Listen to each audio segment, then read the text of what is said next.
Hello friends, welcome to A1IS. Today we will discuss one of the important topic in Indian polity. आप देख रहे हैं एक हमारा important सीरीज चल रहा है प्रीवियस ईयर क्वेश्चन का और एक important सीरीज हम लेकर आ रहे हैं जिसमें हम सारे जो important टॉपिक्स है प्रीलिम्स के लिए साथ साथ में मेंस के लिए वो एक एक टॉपिक को डिस्कस करेंगे। कल हमने मेजोरिटीज ऑफ इंडियन पार्लियामेंट देखा। आज जो हम एक इम्पॉर्टेंट टॉपिक पे डिस्कस करेंगे वो है salient features of Indian constitution. Features of Indian constitution क्यों इतना इंपॉर्टेंट टॉपिक है? अगर आप जितने फीचर्स हैं उसको अच्छे से अगर आप समझ लेते हैं तो एक तरीके का जितना कंसेप्चुअल पार्ट है इंडियन पॉलिटी में आप उसको कवर कर लेंगे। First thing. दूसरा, इसके बाद जो बचता है वो हमारा स्टैटिक पार्ट। स्टैटिक पार्ट में आपको थोड़ा सा वहां पे मेमोराइज करना है, चीजें को थोड़ा सा याद करने की कोशिश करना होगा। लेकिन अगर आप सैलिएंट फीचर्स को, मेकिंग ऑफ द कॉन्स्टिट्यूशन को, ये सब जो इंपॉर्टेंट चीज है, separation of powers, majorities in parliament, ये जो कंसेप्चुअल चीज है, अगर आप इसे समझ जाते हैं तो आप maximum of the Indian polity के जो सिलेबस है या टॉपिक्स है उसको कवर कर लेंगे। तो उसी में जब हम आज पढ़ेंगे द सैलिएंट फीचर्स, ये बहुत इंपॉर्टेंट है। हमें पता है भारत का जब संविधान लिखा जा रहा था तो जो हमारे फ्रेमर्स ऑफ द कॉन्स्टिट्यूशन थे उन्होंने बहुत संविधान को बहुत ही डिटेल में माइन्यूटली स्टडी किया और जो वो इम्पोर्टेंट चीज़ था लगा कि ये भारत के संविधान में होना चाहिए। भारत का जो स्ट्रक्चर था, भारत का जो ज्योग्राफिकल फैक्टर्स थे, हिस्टोरिकल फैक्टर्स थे, उस चीज़ को ध्यान में रखते हुए जो हमारे संविधान में, जो इंडिया के डेवलपमेंट में, इंडिया के जो कोर प्रिंसिपल्स है उस पर ज़्यादा असर करता था, वो चीज़ हमने पिक किया। इसलिए भारत के संविधान को आप देखिएगा तो हमेशा बोला जाता है Indian constitution is one of the best example of patchwork, best example of beautiful patchwork, beautiful patchwork। क्योंकि हमने बहुत सारे जगह से बोरो किया और अपने हिसाब से उस चीज को मोल्ड किया, उससे सिंथेसिस किया और वहां से हम अपने कॉन्स्टिट्यूशन में डालते हैं। तो ये जो पैटर्न है, ये जो हमारा बोरो करने का तरीका था, वो हमारे फ्रेमर्स ऑफ कॉन्स्टिट्यूशन को बहुत अच्छे से समझ में आ रहा था कि इंडिया में रिलीजन एक इम्पॉर्टेंट फैक्टर बन सकता है। तो हमने सेकुलर एक इम्पॉर्टेंट चीज़ रखा। हमारे इंडिया में डेमोक्रेटिक स्ट्रक्चर होना चाहिए तो हमें पार्लियामेंट्री फॉर्म ऑफ गवर्नमेंट अपनाया। रिपब्लिकन स्टेट हमने अपनाया, ना कि कोई hereditary position for the head of the state. तो ये जो पॉइंट्स लिए गए हैं, जो हमारे संविधान में रखे गए हैं, हर चीज के पीछे पहले डिस्कशन हुआ, उस चीज को समझा गया और इंडिया के हर फैक्टर्स को ध्यान रखा गया। ज्योग्राफिकल फैक्टर्स हो, हिस्टोरिकल फैक्टर्स हो, फ्रीडम स्ट्रगल का जो एक बेस था उसे देखा गया, एंशिएंट कल्चर को ध्यान में रखते हुए क्या, आफ्टर दैट ये सब चीज को ध्यान रखते हुए the core values and principles of nations, इस सारे चीज को ध्यान रखा गया। Then we make the important and one of the finest constitution in the world.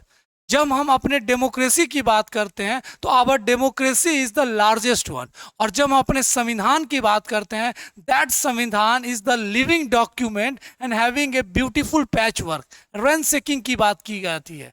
तो ये बहुत इंपॉर्टेंट फंडामेंटल चीज है जब आप ये टॉपिक्स पढ़ते हैं कि what are the salient features of Indian constitution and how this features influence India's development या नेशंस के डेवलपमेंट में कैसे रोल प्ले करता है। तो हम हर इंपॉर्टेंट एक फीचर्स को समझेंगे, बहुत अच्छे से इसका एक्सप्लेनेशन देखेंगे जिससे आपके सारे कंसेप्ट क्लियर हो जाते हैं। Now we start one, the first salient features of the Indian constitution is the lengthiest written constitution, lengthiest written constitution। जब हमने अपने संविधान को एडॉप्ट किया, हमें पता था कि हमारा संविधान जो है one of the largest document होने वाला है। जो हम सुप्रीम जो बेसिक लॉ लिख रहे थे अपने लैंड के लिए, वो हमारा संविधान बहुत बड़ा, हेवीएस्ट एंड लेंथीएस्ट होने वाला था। इसके कारण भी बहुत सारे थे। जब हमने संविधान अडॉप्ट किया तो उस समय आप देखेंगे 395 आर्टिकल्स थे, लेंदी आर्टिकल्स थे। कब की हम बात कर रहे हैं? ऑन द 26 नवंबर 1949 की हम बात कर रहे हैं। तो उस समय संविधान में हमारे 395 आर्टिकल्स थे, 22 पार्ट्स थे एंड 8 शेड्यूल्स थे। और आज के डेट में अगर हम बात करें टिल नाउ, तो मोर देन 420 आर्टिकल्स, 22 पार्ट्स को हम बोल सकते हैं 25 पार्ट्स। बहुत सारे पार्ट्स जोड़े गए, जैसे fundamental duties, municipalities, cooperative societies, ये सब पार्ट जोड़ा गया, ट्राइब्यूनल्स जोड़ा गया। एंड 8 शेड्यूल से कितने शेड्यूल्स हो गए? 12 शेड्यूल्स। तो this shows that our document, our supreme law is one of the living document. समय के साथ, डिमांड के साथ, डेवलपमेंट ऑफ कंट्री के साथ हम अपने संविधान में चेंजेस कर सकते हैं। और वो तभी हो सकता था क्योंकि हमारा संविधान एक रिटन डॉक्यूमेंट है। तो this is the one of the important features of Indian constitution, जिसमें हम बात करते हैं the lengthiest written constitution. Why this lengthiest written constitution? क्योंकि इसमें इतने आर्टिकल्स की बात की गई है, हर यूनियन स्टेट के बारे में बात किया गया, हर बॉडीज को समझाया गया, हर ऑर्गन्स को समझाया गया, डिवीजन ऑफ पावर्स को बताया गया। 22 पार्ट्स है, हर पार्ट्स में union, executive, elections, public service commission, local bodies, judiciary, हर के लिए एक इंपॉर्टेंट पार्ट्स है। 8 शेड्यूल्स, जो चीज हमारे संविधान में पूरा ब्रॉडली नहीं समझाया गया उसे हम शेड्यूल्स में रखे गए, और शेड्यूल्स में भी सारा चीज को एक्सप्लेनेशन दिया गया। तो this reason is one of the important features. अब सवाल ये उठता है कि why Indian constitution is one of the lengthiest written constitution? क्योंकि उस फैक्टर्स बहुत इंपॉर्टेंट है। हिस्टोरिकल फैक्टर, हिस्टोरिकल फैक्टर्स, अगर हम रीजंस की बात करें तो historical factors is one of the, क्योंकि हम एक ब्रिटिश कॉलोनी के अंदर था, गवर्न किया जा रहा था। हम बोल सकते थे हम एक इंडिपेंडेंट कंट्री नहीं थे, सॉवरेन कंट्री नहीं थे। तो जो हिस्ट्री था, जो इंपॉर्टेंट इन्फ्लुएंस था ब्रिटिश का, वो हमारा एक इंपॉर्टेंट रीजन बना कि हम संविधान जब लिख रहे थे तो ये हमारा माइंडसेट बना हुआ था। दूसरा, ज्योग्राफिकल फैक्टर्स। ज्योग्राफिकल फैक्टर इसलिए, India is very big country, बहुत डाइवर्सिफाई कंट्री है। There have lots of language, religions, बहुत सारा बैरियर्स है, जिसको ध्यान में रखते हुए हमें हर संविधान में हर चीज को जगह देना पड़ा। तो these 2 important factors play critical role to make Indian constitution is one of the lengthiest written constitution of the world. ये बहुत इंपॉर्टेंट एंड कोर फीचर्स है इंडियन कॉन्स्टिट्यूशन। आप कह सकते हैं कि lengthiest written constitution is the unique feature of our constitution. Next, अगर हम बात करें दूसरे फीचर्स के, तो parliamentary form of government. Parliamentary form of government, parliamentary form of government बहुत इंपॉर्टेंट होता है, क्योंकि हम अगर पार्लियामेंट्री फॉर्म ऑफ गवर्नमेंट को देखते हैं, it totally due to the हमारा जो ब्रिटिश कॉलोनियल का इतिहास था। हम एक मान के चलिए हमारे ऊपर किसी देश इंपॉर्टेंट कंट्रोल किए हुए था, तो उसके जो इंपॉर्टेंट फीचर्स थे हम उससे भी इन्फ्लुएंस हो रहे थे। तो पार्लियामेंट्री फॉर्म ऑफ गवर्नमेंट, आप जब गवर्नमेंट ऑफ इंडिया एक्ट पढ़ते होंगे, वहाँ से यहाँ इन्फ्लुएंस था। जब हम अपने संविधान लिख रहे थे तो हमें लगा कि इंडिया का जो हिस्ट्री रहा है, इंडिया का जो आने वाला समय है, this form of government is very important. तो parliamentary form of government we adopted, और this form of government adopted from the Britain. तो यहाँ पे 2 हाउसेस होंगे, 2 हाउसेस की बात की गई है, Lok Sabha and Rajya Sabha. and this play critical role to play important. तो parliamentary form of government where democracy, a representative democracy structure को हमने अपनाया. तो parliamentary form of government is another important salient feature of Indian Constitution. तो ये सारे important चीज इसलिए हो जाता है क्योंकि इसके कुछ important characteristics हैं. जैसे nominal and real executive. Nominal and real executive. जैसे हमारे पास दो हेड हैं, एक हेड ऑफ द स्टेट और हेड ऑफ द गवर्नमेंट. तो जो हेड ऑफ द स्टेट है प्रेसिडेंट, वो एक तरीके से नॉमिनल हेड है, और जो रियल एग्जीक्यूटिव हेड है वो प्राइम मिनिस्टर है. तो ये स्ट्रक्चर कहां से आ रहा है? ये पार्लियामेंट्री फॉर्म ऑफ गवर्नमेंट होता है. वैसे अगर आपको पता है दो तरीके के गवर्नमेंट होते हैं, पार्लियामेंट्री एंड प्रेसिडेंशियल, पर हमने अपनाया क्या? Parliamentary form of government. और पार्लियामेंट्री फॉर्म ऑफ गवर्नमेंट में हेड ऑफ द गवर्नमेंट जो होता है वो प्राइम मिनिस्टर होता है. जब प्रेसिडेंसी फॉर्म ऑफ गवर्नमेंट की हम बात करते हैं तो head of the state as well head of the government कौन होता है? प्रेसिडेंट होता है. तो this is one of the important चीज जो हमें पता होना चाहिए. दूसरा इंपॉर्टेंट फीचर्स है majority party rule. Majority party rule, जिनके पास मेजोरिटी रहेगा वही गवर्नमेंट रन करेंगे. तो this all are the important features of parliamentary form government. Collective responsibility. Collective responsibility आपको पता है काउंसिल ऑफ मिनिस्टर्स हैं, वो एक तरीके से गवर्नमेंट चलाते हैं on the leadership of prime minister. तो ये सब इंपॉर्टेंट फीचर्स है और this is all are the salient feature of Indian constitution. पहला लेंथीएस्ट, दूसरा पार्लियामेंट्री फॉर्म ऑफ गवर्नमेंट. अब हम बात करते हैं the third features, synthesis of parliamentary sovereignty. Parliamentary sovereignty and judicial supremacy. ये भी बहुत इंपॉर्टेंट और यूनिक फीचर है भारत के संविधान का. हम कह रहे हैं synthesis of parliamentary sovereignty and judicial supremacy. जब भी पार्लियामेंट्री सोवरेनिटी की हम बात करते हैं तो ये एक तरीके से जो कंसेप्ट लाया गया फ्रॉम द ब्रिटेन, और हम जब जुडिशियल सुप्रीमेसी की बात करते हैं this concept comes from the USA. क्योंकि यहां पे रिटन कॉन्स्टिट्यूशन नहीं है, अनरिटन कॉन्स्टिट्यूशन है. अनरिटन कॉन्स्टिट्यूशन है. जब हमारे पास कोई कोडिफाइड डॉक्यूमेंट नहीं है, जब ब्रिटेन के पास कोई कोडिफाइड डॉक्यूमेंट नहीं है, तो जो पार्लियामेंट लॉ लाएगी वो फाइनल होगा. And there is no interpretation and there is no participation of judiciary regarding the legislative. तो उसको कोई स्क्रूटनिंग नहीं कर सकता, उसको कोई जुडिशियल चेक नहीं कर सकता. तो चेक एंड बैलेंस वाला जो कंसेप्ट है वो पार्लियामेंट्री सोवरेनिटी, अगर एग्जाम्पल हम ब्रिटेन का देखें, सबसे उसका कारण यही है अनरिटन कॉन्स्टिट्यूशन. आप किस चीज का हवाला देंगे?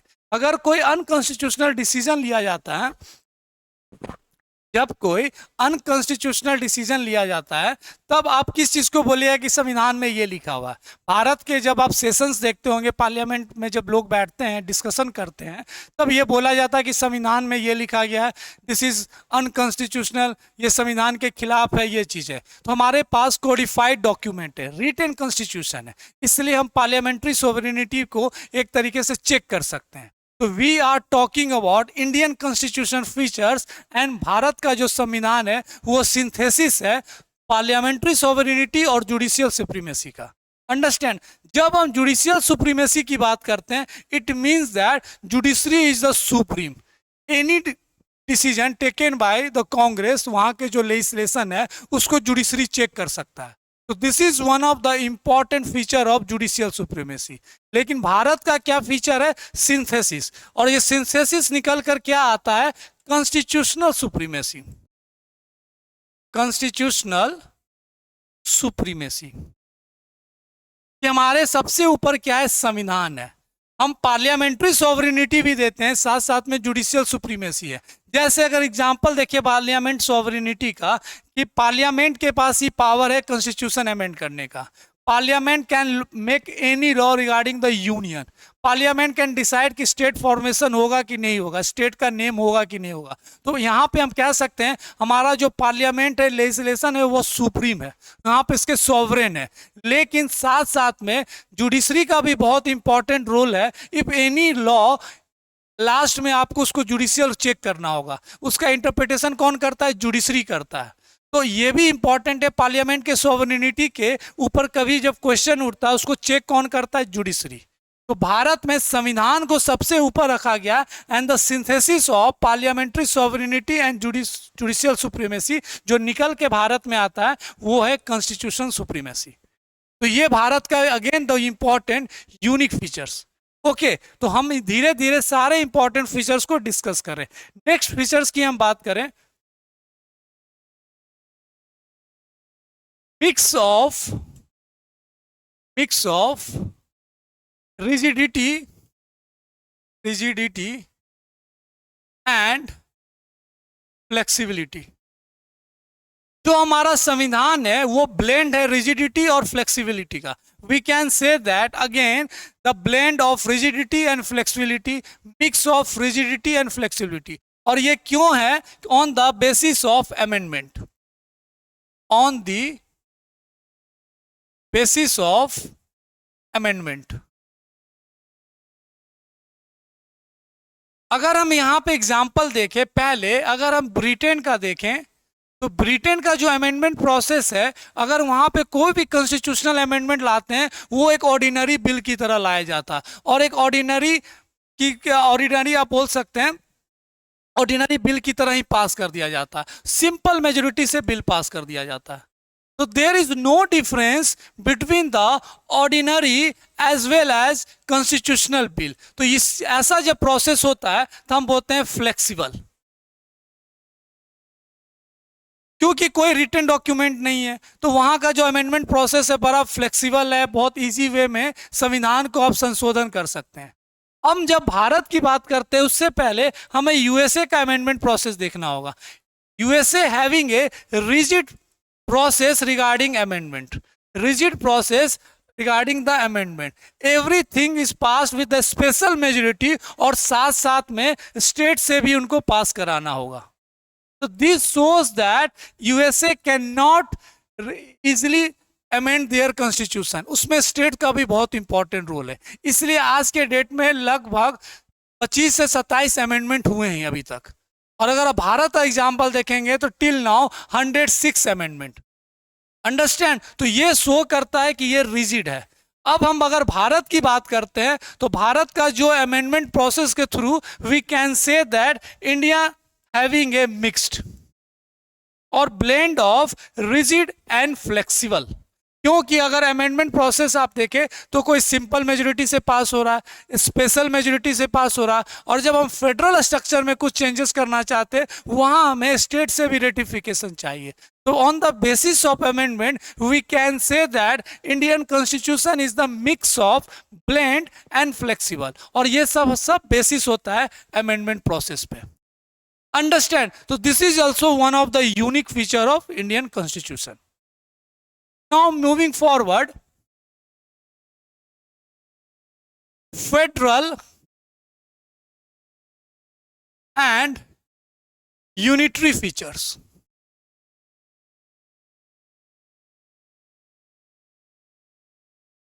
ये भी बहुत इंपॉर्टेंट है।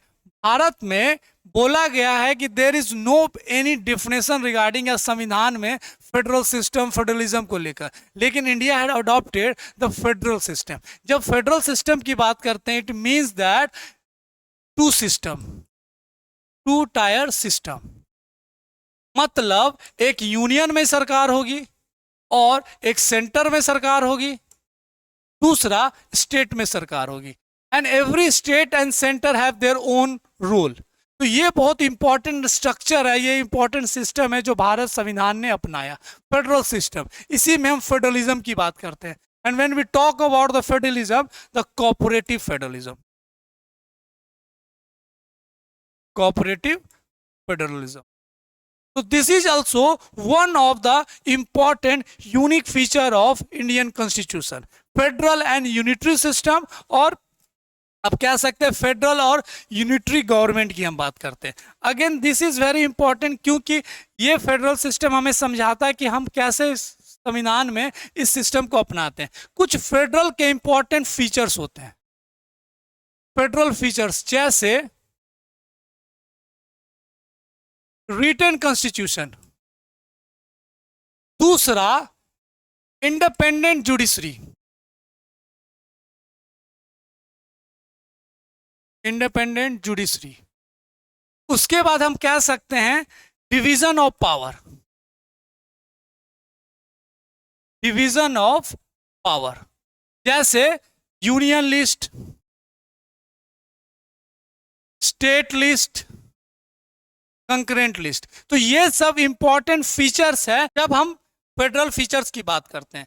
और इंपॉर्टेंट वन है बाई कैमरलिज्म, 2 हाउसेस, एक हाउस में रिप्रेजेंटेशन ऑफ पीपल्स बैठेंगे और एक हाउस में council of state, representation of states होगा। तो this is one of the important federal features and another important unique features of Indian constitution.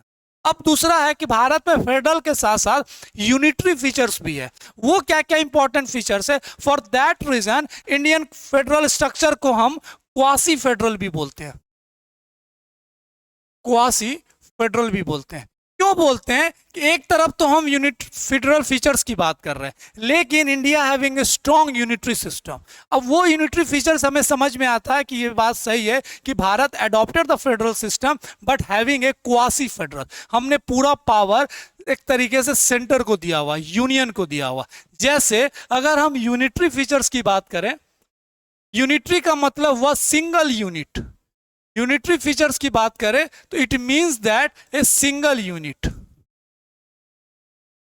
Single unit. इसके कुछ इंपॉर्टेंट फीचर्स है जैसे single citizenship, single citizenship, there is no double citizenship. आप Indian citizenship ही ले सकते हैं, ऐसा नहीं है पर्टिकुलर स्टेट, स्पेसिफिक स्टेट का सिटीजनशिप के लिए। तो this shows the unitary features. दूसरा अनइक्वल रिप्रेजेंटेशन इन राज्यसभा। आपको भी पता है पॉपुलेशन के बेस पे रिप्रेजेंटेशन होता काउंसिल ऑफ स्टेट। अगर आप यूएसए को देखेंगे हर स्टेट के पास इक्वल सीट्स है। तो जैसे from 1 to 31 north east Goa के पास एक राज्यसभा सीट्स है और यूपी के पॉपुलेशन बेस पे 31 सीट्स है। तो this unequal representation of seats in Rajya Sabha shows the unitary features. Third important होता है इमरजेंसी प्रोविजंस, इमरजेंसी प्रोविजंस। जैसे आर्टिकल 352 में नेशनल इमरजेंसी लगाना हो तो वो यूनियन के पास पावर है। अगर स्टेट को प्रोटेक्शन देना अंडर आर्टिकल 355 वो यूनियन के पास है। 360 का financial emergency union, 356 president rule लगाना यूनियन। तो this emergency provision shows one of the important strong centre, और एक यूनिट है सेंटर को लेकर बात किया गया। And all are the important examples. Governor appointment, USA में गवर्नर का इलेक्शंस होता है, लेकिन भारत में हर स्टेट में गवर्नर का अपॉइंटमेंट का जो पावर है, ऑथोरिटी है, वो यूनियन सेंटर के पास है। तो this all are the important. एक और इंपॉर्टेंट फीचर्स आप बोल सकते हैं, states can not break the agreement और states can not break from the union. Indestructible states की बात की जा रही है कि स्टेट्स और यूनियन के बीच में कोई एग्रीमेंट साइन नहीं हुआ कि जब मन करे उस एग्रीमेंट में रहे और जब मन करे एग्रीमेंट से बाहर हो गए। तो this federal and unitary features is also one of the important part of the Indian constitution and unique feature of Indian constitution.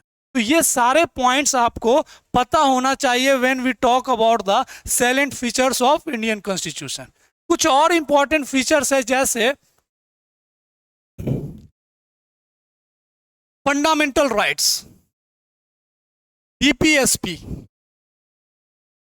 Fundamental duties, this all are the important features. Fundamental rights एक important है जो भारत के संविधान में citizen को rights दिया गया, और आप यहाँ कह सकते हैं स्टेट्स के ऊपर एक चेक किया गया कि आप इनके राइट्स को आप एक तरीके से कटल नहीं कर सकते हैं। तो these all are the important feature. Directive principles of a state policy. States को एक तरीके से इंस्ट्रक्शन दिया गया how they run the government. Fundamental duties, her citizen के कुछ इंपॉर्टेंट ड्यूटीज है जो आपको फॉलो करना पड़ेगा. तो this all are the important features of the constitution. जैसे right to equality, right to freedom, right against exploitation, ये सारे रिट्स, ये सारे इंपॉर्टेंट फंडामेंटल राइट्स हैं और एक इंपॉर्टेंट फीचर्स है. दूसरा, भारत एक sovereign, secular, socialist, Republic state है. यह भी भारत का एक इंपॉर्टेंट, संविधान का एक इंपॉर्टेंट फीचर्स है. सुप्रीम ऑथोरिटी भारत के पीपल, दे वहां हमें प्रियम्बल से ये पावर मिला है. सोशलिस्ट है, there is one of the important doctrine जो फॉलो किया गया. सेकुलर, नो स्टेट रिलीजन की बात की गई है. डेमोक्रेटिक, रिपब्लिक, ये जो सारे इंपॉर्टेंट फीचर्स हैं again comes under the category of Indian constitution. Rule of law, law के हिसाब से ही देश चलेगा. Every law is one of the important. 9th one is the adult suffrage. Adult franchise बोल सकते हैं आप. तो this all are the important features under the Indian constitution. और हर फीचर का एक इंपॉर्टेंट रोल है. लेकिन जो शुरुआती दौर में हमने टॉप 5 फीचर्स पढ़ा वो बहुत इंपॉर्टेंट है. जैसे lengthiest written constitution, parliamentary form of government, synthesis of sovereignty and judicial supremacy, rigidity and flexibility, federal unity features, और उसके बाद जो common fundamental right, sovereign, rule of law, adult franchise. इसके साथ इलेक्शन कमीशन की बात कर सकते हैं, इंटीग्रेटेड जुडिशरी, इंडिपेंडेंट जुडिशरी की हम बात कर सकते हैं. This all are the important features of Indian constitution. तो ये कंसेप्ट आप सारे समझ गए तो यू हैव कंप्लीट, लगभग आप बेसिक इंडियन पॉलिटी कंसेप्ट समझ जाएंगे. इसके बाद जो इंपॉर्टेंट होता है वो स्टैटिक पार्ट होता है. In next class again we will discuss one of the important topic of Indian polity. ठीक है, तो हम अच्छे से पढ़िए.